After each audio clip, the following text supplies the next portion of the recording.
मला राजूची दिनचर्या आवडली नाही. का बरं?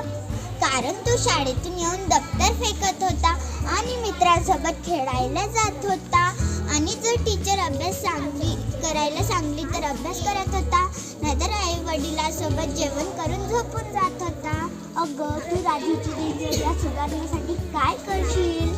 सकाळी लवकर उठून दात घासून व्यायाम करायला लाव. मग आंघोळ करून शाळेची तयारी करून शाळेत जाणार. मग मनपूर्वक अभ्यास करून मग शाळेतून घरी येऊन दप्तर काढून हातपाय धुवून कपडे काढून हातपाय धुवून अभ्यास करायला लावणार. मग आईवडिलांसोबत जेवण करून झोपणार. धन्यवाद. अगं, तुला राजूची दिनचर्या आवडली का नाही? अगं, मला नाही आवडली राजूची दिनचर्या.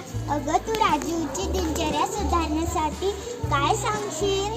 मी त्याला सांगेन की लवकर उठायचं, व्यायाम करून ब्रश करून आंघोळ करायची, गणवेश घालायचा आणि शाळेत जायचं. शाळेत नीट राहायचा, मन लावून अभ्यास करायचा. शाळेतून आल्यावर अभ्यास करायचा आणि मग मित्रांसोबत खेळायला जायचं. तिकडून आल्यावर जेवण करायचं आणि डबल अभ्यास करायचा आणि झोपायचं. धन्यवाद.